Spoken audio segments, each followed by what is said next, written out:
बिल्लाहि मिनश्शैतानिर्रजीम बिस्मिल्लाहिर्रहमानिर्रहीम अस्सलामु अलैकुम वरहमतुल्लाहि वबरकातुहू। उत्तर प्रदेश के मजलिस इत्तेहादुल मुस्लिमीन के सदर मोहतरम जनाब शौकत अली साहब,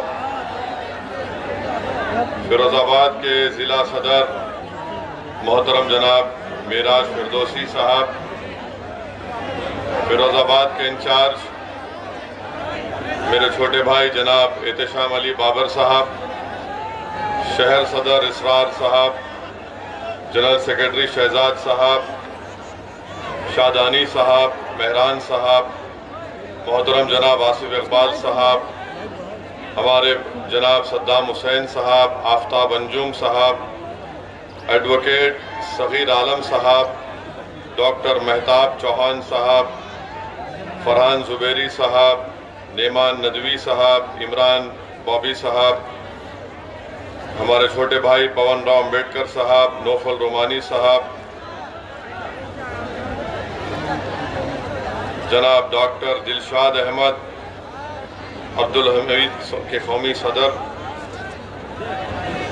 और मौजूद हाज़रीन इकराम, शहनशीन बदश्री फरमा, मेरे मजलिस रुफ़ा, आप तमाम का बेहद शुक्रिया कि आपने अपना कीमती वक्त निकाल कर आज के जलसे में शिरकत की और अल्हम्दुलिल्लाह आपकी मौजूदगी इस बात का पैगाम देती है कि इंशाअल्लाह ताला फिरोजाबाद में मजलिस इत्तेहादुल मुस्लिमीन ने आपके दिलों में एक जगह बना ली है और जो मोहब्बत का मुज़ाहरा आज आप यहाँ पर अपनी मौजूदगी से कर रहे हैं वो यकीनन एक बेहतरीन पैगाम दे रहा है कि फिरोजाबाद में आप मुत्तहिद हैं और इंशाअल्लाह ताला इसी इत्तेहाद की ताकत और क़ुव्वत के बलबूते पर आने वाले विधानसभा के चुनाव में मजलिस इत्तेहादुल मुस्लिमीन को आप अपनी दुआओं से और अपने वोट से कामयाबी से हमकिनार करेंगे। मैं शुरुआत में आप तमाम का शुक्रिया भी अदा करना चाहता हूं कि मेयर के इंतखाबात में 50,000 से ज़ायद वोट आपने मजलिस इत्तेहादुल मुस्लिमीन के हक़ में इस्तेमाल किए। मैं आपका अपने दिल की गहराइयों से, अपनी जमात की तरफ से, अपनी जानिब से आपका बेहद शुक्रिया अदा करता हूं। जो अहम बात मैं आपसे करने आया हूं वो ये है कि फिरोजाबाद में इंशाअल्लाह ताला मजलिस इत्तेहादुल मुस्लिमीन अपने उम्मीदवार को आने वाले असेंबली और विधानसभा के चुनाव में खड़ा करेगी। मेरी आपसे अदबन गुजारिश है कि आप मजलिस के उम्मीदवार की कामयाबी के लिए अपनी दुआओं से, अपनी इत्तेहाद की ताकत से यहाँ से मजलिस के उम्मीदवार को कामयाब करें। मैं जानता हूँ कि फिरोजाबाद में बहुत मसाइल हैं, बहुत से प्रॉब्लम्स हैं और इन मसाइल के हल के लिए बेहद ज़रूरी है कि आप यहाँ से अपने वोट से अपने उम्मीदवार को भी कामयाब करें। उत्तर प्रदेश में आप अपनी क़ियादत को, अपनी लीडरशिप को बनाएं। आप उत्तर प्रदेश में अपने हिस्से की हिस्सेदारी को हासिल करें और यही मजलिस इत्तेहादुल मुस्लिमीन का पैगाम है कि उत्तर प्रदेश में जहाँ पर हर समाज के पास उनकी एक लीडरशिप है, उनका नेता है, उनकी एक सियासी पहचान और ताकत है। अगर आज उत्तर प्रदेश में किसी बिरादरी का या किसी के पास अगर कोई नेता नहीं है तो उत्तर प्रदेश के 19% मुसलमानों के पास उनकी कोई सियासी ताकत भी नहीं है।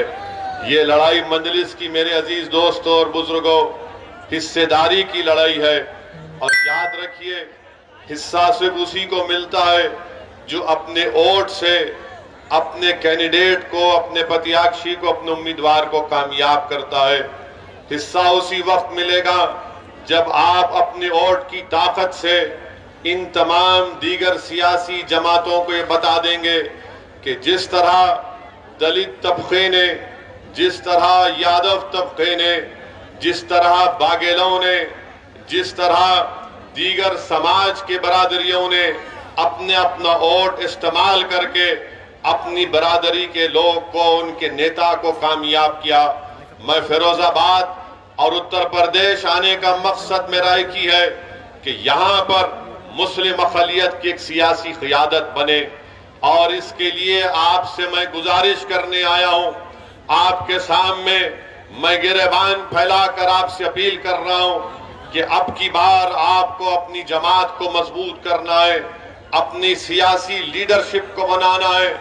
बहुत 60 साल का एक लंबा अरसा हो चुका कि हमने अपने वोट का इस्तेमाल तमाम पार्टी के हक में किया, मगर उन्होंने आपका वोट तो हासिल किया, अपनी बरादरी के नेताओं को मजबूत किया और मुस्लिम अक़लियत को यतीम और लाचार बनाकर छोड़ दिया।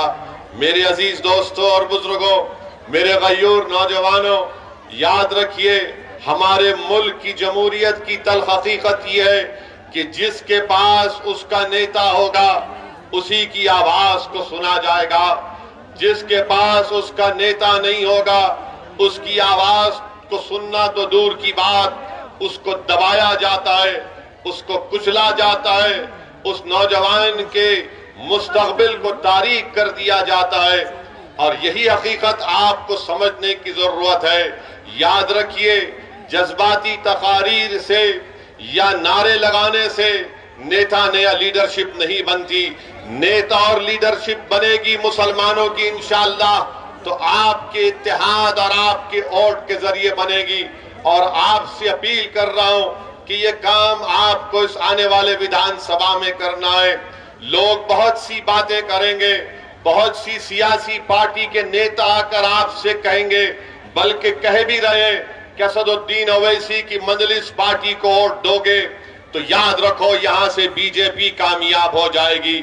मैं उनसे पूछना चाहता हूं, बताओ, लोकसभा के चुनाव में बसपा और सपा मिलकर लड़े तो सिर्फ 15 लोकसभा की सीट पर बीएसपी और समाजवादी के उम्मीदवार कामयाब हुए। माबाकी पर क्यों कामयाब नहीं हुए? क्या मजलिस जिम्मेदार है इसकी?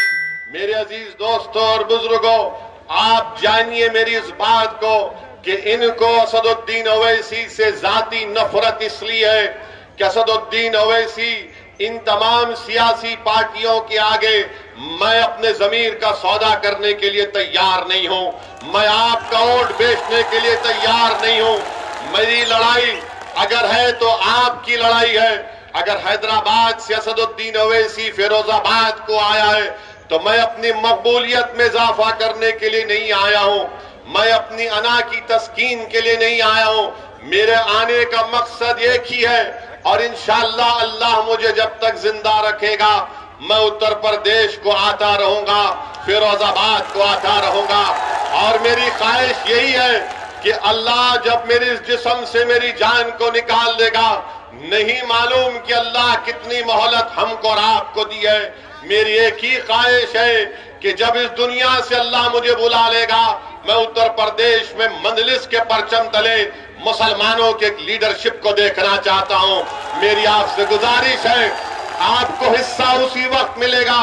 याद रखो, रोज रोज अगर आप ये बैठकर सोचते होंगे कि मुझसे नाइंसाफी कैसे खत्म होगी, मेरे बच्चे के स्कूल का इंतजाम कैसे होगा, फिरोजाबाद में मेरे गली कूचों में साफ पीने का पानी कब आएगा, अगर आपको शिकायत है कि फिरोजाबाद में बिजली नहीं आती और जिसकी बिना पर आपको अपनी चूड़ियां बनाने में, गिलास की फैक्ट्री चलाने में मुश्किल होती है, तो मेरी आपसे ही गुजारिश है कि आज आपके सामने एक मुतबादिल है, एक विकल्प है मजलिस के रूप में, आप इसको मजबूत करिए। मेरे अजीज दोस्तों और बुजुर्गों, फिरोजाबाद में यहां पर घंटा नगर में लोग को नौकरी मिलती थी, मगर आज महीने में सिर्फ 10 या 12 दिन का काम उनको मिलता है। बताइए इसका जिम्मेदार कौन है? इसका जिम्मेदार भारतीय जनता पार्टी है कि घंटा नगर में भी आज नौजवानों को रोजगार नहीं मिलता। आज आप देखते हैं कि फिरोजाबाद में, रुक जाइए, कोई इसको मत करिए, रुक जाइए, आप रुक जाइए। फिरोजाबाद में अगस्त सितंबर में बुखार आया तो मीडिया ने लिखा है कि 45 से लेकर 200 के दरमियान में मासूम बच्चों की मौत हो गई। इसका जिम्मेदार कौन है? इसका जिम्मेदार बीजेपी की सरकार है। आप बताइए कि टाइफाइड हो जाता है, मलेरिया हो जाता है, क्या क्या हो जाता है। पेड़ के नीचे बच्चों को लिटाकर वहां पर उनको ड्रिप दिया जा रहा था। उत्तर प्रदेश में बीजेपी की सरकार है। अब आप जाकर अगर बाबा से कहेंगे, मुख्यमंत्री से, कि अगर सितंबर में 45 और 200 के दरमियान में बच्चों की मौत हुई तो बाबा बोलेंगे नाम फिरोजाबाद है इसलिए बुखार आ गया। बाबा के दिमाग पर ये नाम को हटाने का बुखार है। मुख्यमंत्री के दिमाग में ये नहीं आता कि बच्चे क्यों मर रहे हैं। बच्चे इसलिए मर रहे हैं क्योंकि बीजेपी की सरकार ने फिरोजाबाद में सिर्फ 17 पब्लिक हेल्थ सेंटर्स कायम किए। डॉक्टर का इंतजाम नहीं है, दवाएं नहीं है, कुछ नहीं है। मगर बाबा कहेंगे कि नाम बदल दो फिरोजाबाद का, बुखार नहीं आएगा, बच्चे नहीं मरेंगे। नाम बदलने से कुछ नहीं होता, काम करना पड़ेगा। मगर जहां कहीं भी नाम फिरोजाबाद होगा, नाम बदल दो, नहीं सुने ठोक दो, नहीं सुने जेल में डाल दो। ये इनकी पॉलिसी रही है। बीजेपी की सरकार पिछले 5 साल में उत्तर प्रदेश में कोई काम नहीं किया, कोई काम नहीं किया। मेरे अजीज दोस्तों और बुजुर्गों, नरेंद्र मोदी की दिल्ली में नीति आयोग ये कहती है कि फिरोजाबाद में 32% गरीब लोग रहते हैं। 32% गरीब लोग फिरोजाबाद में रहते हैं। बताओ आपने क्या किया? आप कहते हैं कि हमने नौकरियां दी। झूठ कहती है बीजेपी की सरकार, योगी की सरकार झूठ कहती है। डेटा बताता है कि 20 और 24 साल के बच्चों में बेरोजगारी में डबल इजाफा हो चुका है। 26 और 29 साल के नौजवान बच्चों में बेरोजगारी का इजाफा हो चुका है। नरेंद्र मोदी के पास इसका कोई जवाब नहीं है। नरेंद्र मोदी सिर्फ एक दिन में 4-4, 5-5 मरतबा अपने कपड़े पहनकर फोटो खिंचवाते हैं और समझते हैं कि पूरा मसला हल हो चुका है, पूरा मसला हल हो चुका है। आप बताइए, कीमतों में इजाफा हुआ नहीं हुआ? क्या जो कीमतों में इजाफा हुआ आपको उससे तकलीफ नहीं हो रही है? आप चूड़ियों का, गिलास का काम करते, अब गैस पर काम हो रहा है। गैस की कीमतें बढ़ी नहीं बढ़ी? क्या एलपीजी गैस के सिलेंडर की कीमतें बढ़ी नहीं बढ़ी? अब ये सब हम बताएंगे तो बाबा बोलेंगे नहीं, वो इसी भड़काऊ भाषण दे रहा है। यानी गैस का सिलेंडर 1400-1500 रुपए 14 किलो का, इसकी बात नहीं करेंगे। कितनों को नौकरियां दी बताओ तुमने फिरोजाबाद में? कितनों को नौकरी मिली हाथ उठाओ। अब जब हम ये सवालात करते हैं तो योगी और मोदी बोलते कि ये भड़काऊ भाषण देता है। गिलास के लिए क्या किया आपने? आप चूड़ियां बनाते हैं, लोग सारी दुनिया में फिरोजाबाद की बनाई हुई चूड़ियां पहनते हैं। शादी होती है तो फिरोजाबाद की चूड़ियां दुल्हन पहनकर अपने घर से निकलती है। मगर इसी फिरोजाबाद में चूड़ी बनाने वालों के घरों को राख का खंडेर बनाकर रख दिया गया, उनकी सेहतों को बर्बाद करके रख दिया गया। जो दूसरों के घरों में खुशी ला रहे हैं, उनका घर आज गम में डूबा हुआ है, क्योंकि उनको बीमारियां उनका मुकद्दर बन चुकी है। मेरे अजीज दोस्तों और बुजुर्गों, इन्हीं बातों को समझाने के लिए मैं आपके दरमियान में आया हूं और आपसे अपील करने आया हूं कि आप मुत्तहिदा अपने वोट का इस्तेमाल करिए। और हाँ, मैं आपको यह भी बताने आया हूं कि मैं एक मुसलमान हूं, मैं एक मुसलमान हूं अल्हम्दुलिल्लाह। और मेरा अकीदा यह है कि अल्लाह मुसलमानों का भी खुदा है, अल्लाह हिंदुओं का भी खुदा है। जो मुसलमान नहीं, अल्लाह सब इंसानियत का खुदा है। अल्लाह रब्बुल आलमीन है, रब्बुल मुस्लिमीन नहीं है। मानते ना इस बात को? आप मानते ना? और मेरा मानना यह है कि अल्लाह इंसाफ करने वाला है, अल्लाह ही इंसाफ करने वाला है ना। हमारा मानना यह है कि अल्लाह सुब्हानहू व तआला इंसाफ करेगा, अल्लाह सुब्हानहू व तआला दुनिया में भी इंसाफ करेंगे, और अल्लाह जब हशर का मैदान खड़ा होगा तो अगर कोई राय बराबर नेकी करेगा तो अल्लाह उसका सिला देगा, कोई राय बराबर गुनाह करेगा तो उसका अल्लाह के पास उसको जवाब देना है। ये मेरा अकीदा है। अब आप बोलेंगे संविधान में ये कहां से है?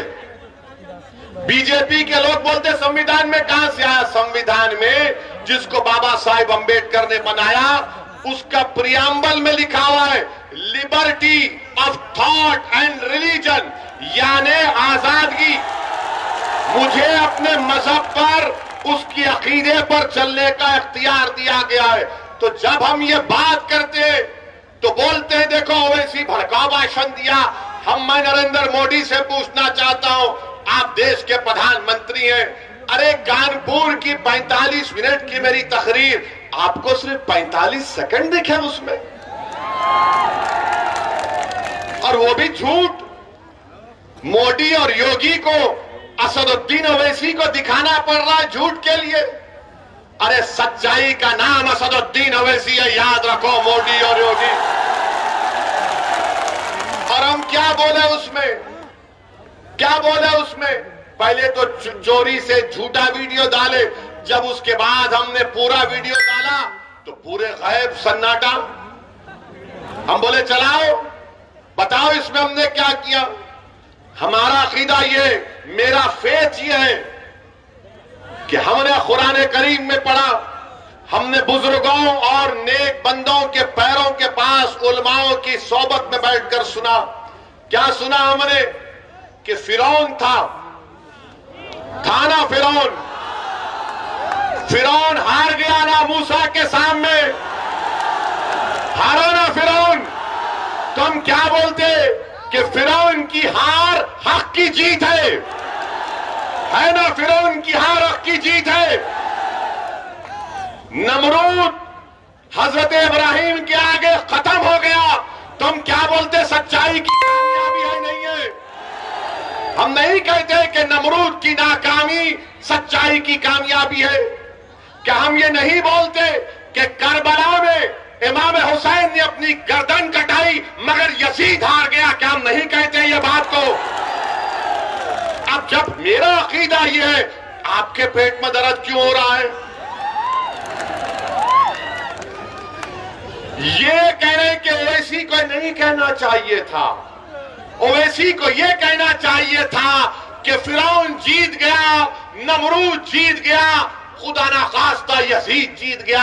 अरे दुनिया जब तक कायम अल्लाह रखेगा, हमेशा वक्त का फिरौन हारेगा, वक्त का नमरूद हारेगा, वक्त का यजीद हारेगा। अब मीडिया वाले सोच रहे होंगे अब कैसा पकड़े उसको, कैसा पकड़े इसको? नहीं पकड़ सकते। मेरा अकीदा है, आप मूसा को मत मानो, आप फिरौन को मानो तो आप फिरौनी, आप इब्राहिम को मत मानो तो आप नमरूदी, आप हुसैन को नहीं मानो तो आप यजीदी। ये जमहूरियत की खूबसूरती है। मैं तो ये नहीं कह रहा हूं कि मैं ही सच हूं, मैं ये कह रहा हूं कि मेरा मानना ये है। इसीलिए हम कहते हैं कि जो जालिम है उसका खातिमा होगा। हो सकता है कि मेरे जिंदगी में ना हो, मेरे बच्चों की जिंदगी में हो जाएगा। अच्छा, आपको मालूम नमरूद को कैसे उसका खातिमा हुआ? नमरूद का खातिमा कैसे हुआ मालूम आपको? नमरूद का खातिमा ऐसे हुआ कि अल्लाह ने उसके दिमाग में एक लंगड़े मच्छर को डाल दिया था। लंगड़ा मच्छर नमरूद की दिमाग में चला गया। अब उस नमरूद के पास वक्त का बादशाह था। उसके पास जो कोई मिलने आता तो उससे कहा जाता, बादशाह सलामत से मिलने से पहले उसके सर पर एक थप्पड़ मारना पड़ेगा तुमको, क्योंकि उसका मच्छर जो दिमाग में अल्लाह ने डाल दिया था उससे उसको राहत मिलती थी। ये हमारा अकीदा है। आप ये कह रहे ये क्यों बोले? ये नहीं बोलना चाहिए। अरे तुम होते कौन हो? क्या मैं तुम्हारी जबान में बोलूं? क्या तुम्हारी जबान मेरे मुंह में है? क्या तुम्हारी सोच मेरी दिमाग में नहीं? हमारे मुंह में हमारी जबान है, तुम्हारी जबान नहीं है। हमारे मुंह से जो बात निकलेगी वही सदाकत है, वही सदाकत है। अरे इख्तिदार पर बैठकर बड़ी बड़ी बातें करते हैं कि असदुद्दीन ओवैसी को ये नहीं बोलना चाहिए था, वो नहीं बोलना चाहिए था। अरे मैं क्या तुमसे पूछ रहा हूं? मैं बोलूंगा अपनी बात को, आपको पसंद नहीं है कान में रुई लगाकर बैठ जाओ। मगर सच्चाई यही है, सच्चाई को बयान करना जरूरी है। और अब तो हद ये हो गई कि हम अपने मरने वालों का भी जिक्र नहीं करेंगे, हम अपने मरने वालों का भी जिक्र नहीं करेंगे, हम जुल्म का जिक्र नहीं करेंगे, हम मजलूम का जिक्र नहीं करेंगे, हम मरने वालों का जिक्र नहीं करेंगे, जिंदों को दबाया जा रहा है उनके दबाने का जिक्र नहीं करेंगे। बीजेपी और ये तमाम सेकुलर जहन रखने वाली पार्टियां ये चाहती हैं कि असदुद्दीन ओवैसी जालिम का साथ दे। याद रखो, अल्लाह जब तक जिंदा रखेगा असदुद्दीन ओवैसी और मजलिस का एक एक रुकन जालिम का नहीं मजलूम का साथ देंगे। जब तक अल्लाह हमको जिंदा रखेगा हम कातिल का नहीं मकतूल के इंसाफ के लिए लड़ते रहेंगे। हम कातिलों का साथ नहीं देंगे, मकतूलों का साथ देंगे। हम ताकतवरों का साथ नहीं, कमजोरों का साथ देंगे। और हमारी आंखों में जो सबसे कमजोर है वो हमारी नाकों में सबसे ताकतवर है। अगर जुल्म मुसलमान किसी हिंदू पर करेगा हम उस हिंदू का साथ देंगे, मजहब को बीच में आने नहीं देंगे, जुल्म को देखेंगे, जालिम को पहचानेंगे। ये बात इनको जब समझ में नहीं आती, ये समझते हैं कि हम आके बाजा बजाते इनका, मोदी का, योगी का, अखिलेश का, कांग्रेस का। अरे तुम्हारा बाजा नहीं बजाएंगे। अब हम बात करेंगे हिस्सेदारी की। कानपुर की तकरीर पर बड़ा उछाला, क्या किया, क्या कहा मैंने? एक 80 साल के बूढ़े को उसकी दाढ़ी को लोचा गया और उसके जिस्म पर पेशाब कर दिया गया। मैं ना जिक्र करूं इसका, नहीं बोलो इसकी बात, बोलो आप फैसला करो। मैं वोट हासिल करने के लिए नहीं कह रहा हूं। 80 साल का बूढ़ा अगर हिंदू भी होता तो वैसी लड़ता, उसके लिए लड़ता रहेगा। मगर आप बात ही नहीं करते, आप बोलते ही नहीं। अब तो ऐसा बना दिया जा रहा है कि हम अपने जुल्म का, अपने कमजोरों का भी जिक्र ना करें। मेरे अजीज दोस्तों और बुजुर्गों, यहां पर मैं आप तमाम के दरमियान में खड़े होकर अल्लाह से दुआ करता हूं। अब हम दुआ भी कर रहे हैं तो इनको पसंद नहीं आ रहा, बीजेपी के लोगों को। कैसे दुआ कर रहा है ये? दुआ करना है, आप आमीन बोलो मत बोलो, अल्लाह सुनने वाला है। मैं अल्लाह से दुआ करता हूं कि CAA NRC का जो एहतजाज यहां पर आपने किया, आप तमाम लोग काबिल मुबारकबाद है, मैं आपको सलाम करता हूं। अल्लाह आपकी इन तमाम कुर्बानियों को अल्लाह कबूल करे। आपने बड़े मसाइब और मुश्किलात में उस एहतजाज को किया, अल्लाह आपकी एक एक कुर्बानी को अल्लाह कबूल करे और अल्लाह आप तमाम के दर्जात में बुलंदियां अता फरमाए। अल्लाह सुब्हानहू व तआला, आपने हक का साथ दिया था, अल्लाह हक को गालिब करेगा। इसलिए कि कुरान में अल्लाह ने फरमाया, कुल जाअल हक़ व ज़हक़ल बातिल इन्नल बातिला काना ज़हूक़ा, हक आया, बातिल पर गालिब होकर रहेगा।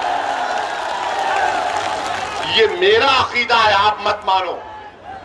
मेरा फेथ है, liberty of thought and religion Bharat के संविधान का हिस्सा है। आपको नहीं मानना, मत मानो। मैं अल्लाह से दुआ करता हूं कि यहां पर जो पुलिस की फायरिंग में मोहम्मद शफीक जो 40 साल के थे, उनको शहीद कर दिया गया, उनकी जान ले गई। अरमान 24 साल का बच्चा, मुखीम 20 साल का, रशीद 27 साल का जो अपाहिज था, सीधा हाथ काम नहीं करता था, मोहम्मद अबरार 26 साल का, मोहम्मद हारून 36 साल का, नबी जान 22 साल का।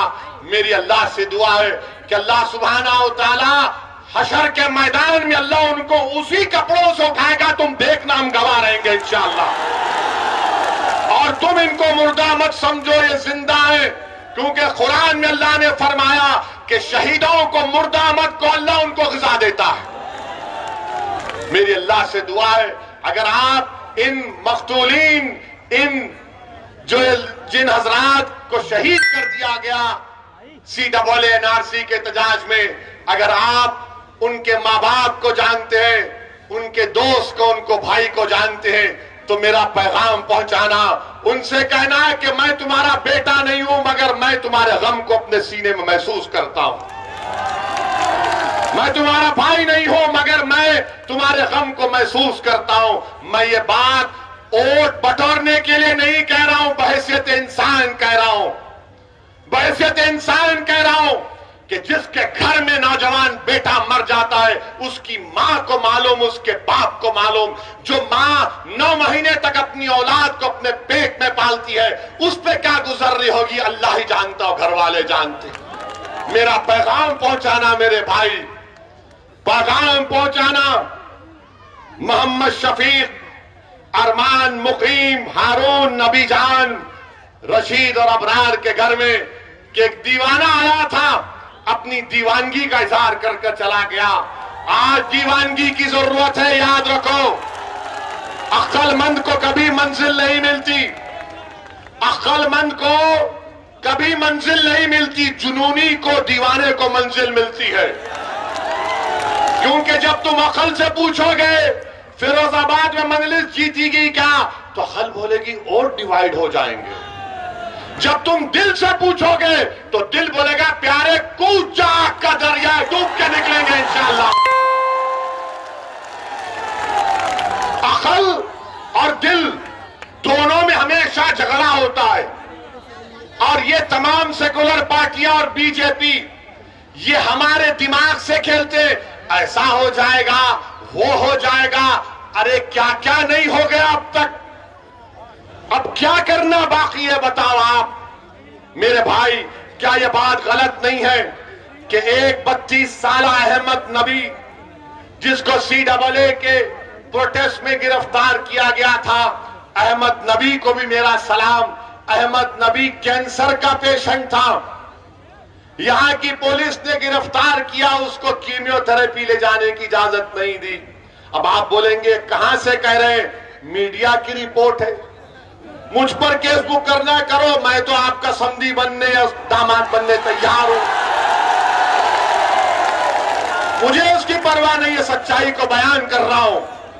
और फिर उनका भाई का फिरोजाबाद के जेलर लाल प्रताप सिंह ने मीडिया से कहा कि योगी सरकार ने अहमद नबी की कीमियोथेरेपी के लिए पुलिस कस्टडी नहीं दी। जेलर साहब कह रहे हैं उन पे भी केस बुक करेंगे क्या आप? और फिर टाइम्स ऑफ इंडिया जनवरी 1, 2020 का टाइम्स ऑफ इंडिया ने लिखा कि वीडियो है जिसमें पुलिस की मौजूदगी में पत्थर बरसाए जा रहे थे। योगी बोलेंगे नहीं पत्थर नहीं फूल बरसा रहे थे। ये सब है, इसका जिक्र क्यों कर रहे हो? ऐसी करूंगा जिक्र क्योंकि दुनिया में जब तक नाइंसाफी का जिक्र नहीं होगा, इंसाफ नहीं होगा। याद रखो, नाइंसाफी का जिक्र करना जरूरी है इंसाफ को मजबूत बनाने के लिए। मजलूम का जिक्र इसलिए जरूरी है कि जालिम के जुल्म को रोकने के लिए और बच्चों के मुस्तकबिल को अच्छा बनाने के लिए।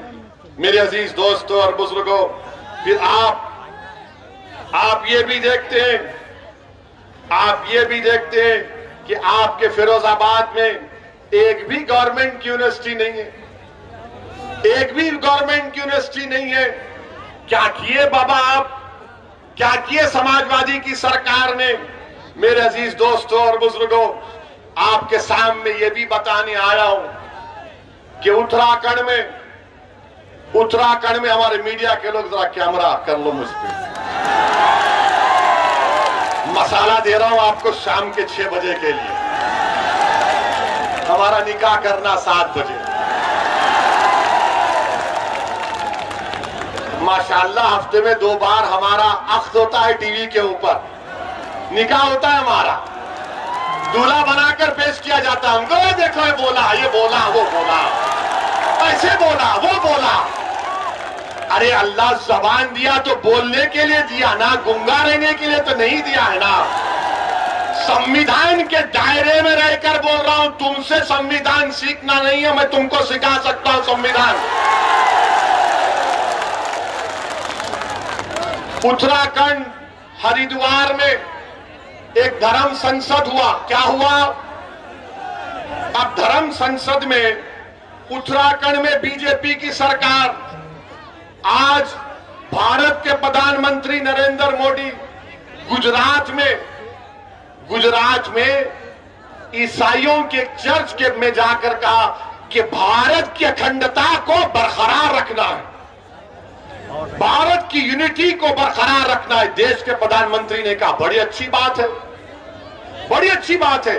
मगर हम देश के प्रधानमंत्री से पूछना चाह रहे हैं कि उत्तराखंड में आपकी सरकार है और उस सरकार में वहां पर एक धर्म संसद हुआ जिसमें उसका नाम क्या रखा गया?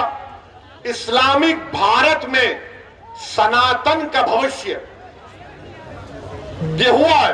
अच्छा, उसमें क्या कहा गया? उसमें चलिए मैं लफ्ज़ मुसलमान नहीं बोलूंगा क्योंकि योगी और मोदी और उनके चमचों को बड़ी आपत्ति होगी। मैं ये कहूंगा कि उन्होंने असदुद्दीन ओवैसी के बारे में ये कहा, एक महाशय ने कहा कि काश मैं एमपी होता तो मनमोहन सिंह को गोलियां मार देता। देश का मनमोहन सिंह 10 साल का प्रधानमंत्री, अगर मैं पार्लियामेंट में होता तो एक महाशय बोले, उनका नाम नहीं बोलना चाह रहा हूं मैं, ना छोड़िए, नाम तो सिर्फ अल्लाह का रहेगा, याद रखो, नाम तो सिर्फ अल्लाह का रहेगा और किसी का नाम नहीं रहेगा इंशाअल्लाह ताला। अब उस पर भी इनको तकलीफ हो जाएगी। तो एक महाशय ने कहा कि अगर मैं पार्लियामेंट में होता तो नाथूराम गोडसे की तरह 6 गोलियां भारत के एक्स प्राइम मिनिस्टर को गोली मार देता। अब आप सोचिए थोड़ी देर के लिए, जो मोदी के भक्त हैं उनसे भी कह रहा हूं, अगर कोई फेसबुक पर योगी और मोदी के बारे में कुछ अनाप शनाप लिख दे तो 4 घंटे के अंदर हजरत पुलिस उसके घर को पहुंच जाती, चल हमारे साथ। खाली फेसबुक पर देश के एक प्रधानमंत्री के ओहदे पर रहने वाले मनमोहन सिंह से कहा जा रहा है कि अगर हम होते तो तुझे 6 गोलियां मार देते। आपको मालूम, लंबा अरसा हो चुका ये होकर, 4-5 दिन हो चुके, एक भी गिरफ्तारी नहीं हुई, एक भी गिरफ्तारी नहीं हुई है। अरे मनमोहन सिंह की तो इज्जत नहीं करते तो देश के प्रधानमंत्री के ओहदे की इज्जत करो। आज मोदी प्रधानमंत्री है, कल कोई और होगा इंशाअल्लाह, मगर उस ओहदे की तो अजमत, उसका इकबाल रहना चाहिए ना। कोई कैसे खड़े होकर कह सकता है, कोई कैसे खड़े होकर कह सकता है कि मैं पार्लियामेंट में होता तो 6 गोलियां मार देता। मगर कोई एक्शन उत्तराखंड की बीजेपी की सरकार ने नहीं लिया। एक और महाशय थे, उन्होंने क्या कहा? उत्तराखंड के ईसाइयों को कहा क्रिसमस नहीं मनाना, क्रिसमस मनाओगे तो फिर तुम्हारी खैर नहीं है। अच्छा, एक और महाशय ने कह दिया कि मैं भगवा संविधान दे रहा हूं। अब हम पूछना चाहते हैं मोदी जी से, क्या आप ये भगवा संविधान को लेकर आएंगे या अंबेडकर के बनाए हुए संविधान को बरकरार रखेंगे? संविधान की धज्जियां उड़ाई जा रही है। बीजेपी, नरेंद्र मोदी सन्नाटे में है। और फिर एक और मैडम ने कहा, वन मैडम हैज सेड, क्या कहा मैडम ने? मुझे 100 सिपाही चाहिए जो 20 लाख ओवैसी की तरह लोगों को मार दे। भाषण में कहा, कमरे में नहीं, भाषण में कहा, और कहा कि भारत का संविधान गलत है और भारत के लोगों को नाथूराम गोडसे की पूजा करनी चाहिए। क्या करनी चाहिए? पूजा करनी चाहिए। वो गांधी का कातिल हरामी गोडसे की पूजा करेंगे। इस आजाद हिंदुस्तान का अगर सबसे पहला टेररिस्ट कोई था, नाथूराम गोडसे था। और मैडम बोल रही है उसकी पूजा करनी चाहिए। अच्छा, एक और महाशय बोले, क्या बोले कि आप वो अपील कर रहे हैं, अपने हिंदू भाइयों से कह रहे हैं, मुझे यकीन है कि हिंदू भाई उसका नहीं मानेंगे, कह रहे कि हथियार उठा लो ताकि 2029 में कोई मुसलमान प्रधानमंत्री ना बन जाए। और फिर वही एक और साहब कह रहे हैं कि जिस तरह म्यांमार में रोहिंग्या मुसलमानों को उनके मुल्क से निकाल दिया गया, उसी तरह मुसलमानों से उस तरह का हशर करना चाहिए। कोई मुकदमा नहीं, कोई गिरफ्तारी नहीं। और फिर एक और महाशय ये कह रहे कि शस्त्र रखो, तलवार रखो और जंग तलवार के जोर पर जीती जाएगी। और फिर एक और महाशय ने कहा कि मुसलमानों के गांव को खाली कर दो। और एक और महाशय ने कहा कि जब तुम हमारी इस धर्म संसद से जाओगे तो ये इरादा करके जाओ कि किसी को नहीं छोड़ा जाएगा, रोहिंग्या मुसलमानों की तरह भारत के मुसलमानों का हशर कर दिया जाएगा। मैं नरेंद्र मोदी से एक सवाल कर रहा हूं, आपने गुजरात में आज कहा कि देश की यूनिटी को, अखंडता को बरकरार रखना चाहिए।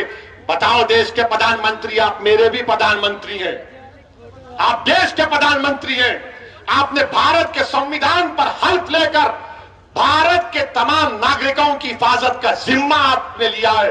बताओ क्या आप इनकी बातों से मुत्तफिक है? अगर नहीं है तो फिर ये खुले क्यों घूम रहे हैं? और बाबा ये बताओ, ठोक दो, क्या करोगे तुम अब? ये धर्म संसद में इस तरह की बकवास कही गई और वहां के डीजीपी साहब कहते हैं अनलॉफुल एक्टिविटीज प्रिवेंशन एक्ट नहीं लगेगा। डीजीपी साहब, हमको भी थोड़ा कानून आता है, आपकी तरह नहीं आता होगा, मगर भारत का कानून यह है कि जब भारत की आर्मी से कह रहे हैं लोग मुसलमानों को मार दो, तो क्या आप 121A का दफा नहीं लगा सकते? क्यों नहीं लगाया आपने, मेरा एक सवाल। और फिर आप 124A लग सकता है, धमकी 503 लग सकता है, आर्म्स एक्ट लग सकता है, और फिर आप सेक्शन 108 अबेटमेंट लग सकता है। और अगर यूएपीए नहीं लग सकता तो झूठ, यूएपीए में आप इन तमाम ऑर्गेनाइजेशन को बैन करो इनको, जो मनमोहन सिंह को मारने की धमकी दे रहे हैं, जो मुसलमानों को, भारत के मुसलमानों को, रोहिंग्या मुसलमानों का हाल करना चाहते। कुछ एक्शन बीजेपी नहीं लेगी। मेरे अजीज दोस्तों और बुजुर्गों, ये इस तरह की बातें ये लोग कर रहे हैं और बीजेपी के लोग ओवैसी की 45 सेकंड की तकरीर पे पेट में दर्द हो जाता है।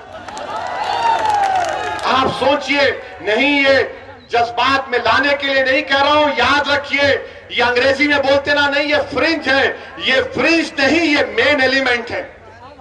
जो बीजेपी इनकी सरपरस्ती कर रही है, बीजेपी इनकी तायीद कर रही है, संघ परिवार इनकी सरपरस्ती कर रही है और इस तरह के बुरे ख्यालात इनके। अब बताओ आप कि एक मजहब के मानने वालों को, जो भारत के बाइज्जत शहरी है, अकलियत है, अल्पसंख्यक है, माइनॉरिटी है, उनको मारने की बातें हो रही हैं और कोई केस, कोई गिरफ्तारी अब तक नहीं होती। अच्छा, अब सवाल यह पैदा होता है कि क्या अखिलेश यादव की पार्टी ने इनके खिलाफ कंप्लेन की? उत्तराखंड में भी समाजवादी है, कांग्रेस इलेक्शन लड़ने जा रही है, क्या कांग्रेस ने कंप्लेन दी? किसने दी? मजलिस इत्तेहादुल मुस्लिमीन के डॉक्टर नैयर काज़मी ने जाकर कंप्लेन दी। क्यों कंप्लेन नहीं दी समाजवादी और कांग्रेस ने? तो बोलेंगे वो वोट नहीं मिलेगा हमको, वो वोट नहीं मिलेगा हमको। अरे तुम वोट की क्यों बात कर रहे? देश को बचाओ। जब देश बचेगा तो जमहूरियत रहेगी। ये देश में अनार्की पैदा करना चाह रहे, मगर समाजवादी कुछ नहीं बोलेगी, कांग्रेस कुछ नहीं बोलेगी। और क्या बोलेगी? ये ओवैसी का भड़काऊ भाषण होता है, ये भड़काऊ भाषण देता है। मैं एक एक लफ्ज को सच्चाई के साथ बयान कर रहा हूं, एक एक लफ्ज को सच्चाई के साथ आपके सामने बयान किया हूं। और जब मैं ये कहता हूं कि याद रखो ये अंधेरी रात लंबी रहने वाली है, ये अंधेरी रात लंबी रहने वाली है, मैं आपसे अपील कर रहा हूं कि मुत्तहिद हो जाओ। अपनी इत्तेहाद की ताकत पर तुम शमा जलाओ, तुम रोशनी फैलाओ। ये अंधेरा छट जाएगा तुम्हारी इत्तेहाद की ताकत पर। मजलिस के मुखालिफिन मुझे फोन करके धमकी देते कि ओवैसी तू उत्तर प्रदेश में तुझे खाक में मिला देंगे, ओवैसी तुझे उत्तर प्रदेश में जला देंगे। तो सुनो, मैं तुमसे कह रहा हूं, तुम मुझे जलाओगे भी, तुम मुझे खाक में डालोगे, मेरा जलना कई घरों को रोशन कर देगा इंशाअल्लाह ताला। मैं रोशन करना चाहता हूं। मुझे जाना है इस दुनिया से एक दिन। मुझे डर इस बात का है मैं गुनाहगार हूं, सियाकार हूं और अल्लाह जानता है ऐसी क्या है। मुझे डर सिर्फ इस बात का होता है कि अल्लाह के सामने जब हम सब खड़े होंगे ओवैसी क्या जवाब देगा। हशर का मैदान होगा, शाफ़े रोज़े जज़ा मोहम्मद मुस्तफ़ा सल्लल्लाहु अलैहि वसल्लम भी होंगे, क्या सहाबा किराम होंगे, सैयदुल शुहदा अमीर हमजा होंगे, फारूक आजम होंगे, सिद्दीक अकबर होंगे, उस्मान ज़ुन्नूरैन होंगे, शेर खुदा अली होंगे, हसन और हुसैन होंगे, हमारी अज़वाज मुतहरात सल्लल्लाहु अलैहि वसल्लम होगी, गरीब नवाज होंगे, सब होंगे। तो हम क्या नजर मिलाऊंगा? यही चीज डराती है मुझे, इसीलिए छोटी सी कोशिश कर रहा हूं। मुझे मालूम कि मैं अददी एतबार से, दौलत के एतबार से इन ताकतों से मुकाबला कोई बोलेगा नहीं कर सकते। मेरे पास एक ही ताकत है, वो अल्लाह की जात पर तवक्कल करके हम मुकाबला करते। मुझे आप पे ऊपर एतमाद है, मुझे आपकी मोहब्बतों पर एतमाद है, मुझे आपकी सोच पर एतमाद है। और आप में अब जो तब्दीली पैदा हो रही है, मुझे उस पर पूरा यकीन है कि लड़ाई हिस्सेदारी की लड़ाई होगी इंशाअल्लाह ताला। आपने नहीं देखा कि परसों अलीगढ़ में क्या हुआ? अलीगढ़ में समाजवादी का जलसा हुआ, समाजवादी का जलसा हुआ। जयंत चौधरी साहब खड़े हैं, अलीगढ़ का 10 साल का एमएलए, उसका नाम क्या है? जमीरुद्दीन, जमीरुल्लाह। अब हाथ पकड़ो, हाथ पकड़ो। अब ऐसा हम कर रहे हैं। अब बाबर आ गया ऐसा, तो मैं ढक लूं बाबर को ऐसा? बोलो आप। तो मैं होता आजा बाबर तू भी। मगर जैन ने क्या किया? जमीरुल्लाह को बोला पीछे हट। 10 साल का एमएलए, यह है तौहीन मुसलमानों की। मुझे शिकायत जयंत चौधरी से नहीं है, मुझे शिकायत तुमसे है। तुम गए क्यों? ये तुम्हारा मंच है, तुम यहां पर आओ, मैं कंधे में बिठाने तैयार हूं तुमको। आओ जमीरुल्लाह, यहां बैठो। तुम नेता बन जाओ, मेरी लाश पर बनो, मेरी खबर बना दो, मगर तुम नेता बन जाओ एक बार। मुझे शिकायत इनसे नहीं है, शिकायत अपनों से है। तुम कब तक दरी बिछाओगे? मुसलमान उत्तर प्रदेश के कब तक दरी बिछाएंगे? अब तुम दरी नहीं बिछाना, तुम मंच पर आकर बैठोगे इंशाअल्लाह। तुम हिस्सेदारी की लड़ाई लड़ोगे मुसलमानों उत्तर प्रदेश के। और याद रखो, अरे जिंदा है, जिंदा रहेंगे इंशाअल्लाह ताला। सुबह क़यामत तक जिंदा रहेंगे। रसूलुल्लाह सल्लल्लाहु अलैहि वसल्लम की उम्मत जिंदा रहेगी, हमेशा जिंदा रहेगी। जब तक जिंदा रहेंगे कायनात में सूरज निकलता रहेगा। हम जिंदगी और जिंदा रहने के लिए आए, मगर जिंदगी के मजाहरे भी करना है। सिर्फ नारे मारकर बैठना नहीं। अब आप मजलिस के हक में वोट का इस्तेमाल करेंगे नहीं करेंगे? कितने करेंगे? हाथ उठाइए उधर, यहां पर हाथ उठाइए। ये मीडिया वालों कैमरा दिखाओ बताओ लोगों को कि हाथ उठ चुके हैं। इनकलाब आएगा उत्तर प्रदेश में इंशाअल्लाह ताला। तो लगाओ मेरे साथ नारा, नारे तकबीर, नारे तकबीर, नारे तकबीर। अस्सलाम वालेकुम व रहमतुल्लाहि व बरकातहू।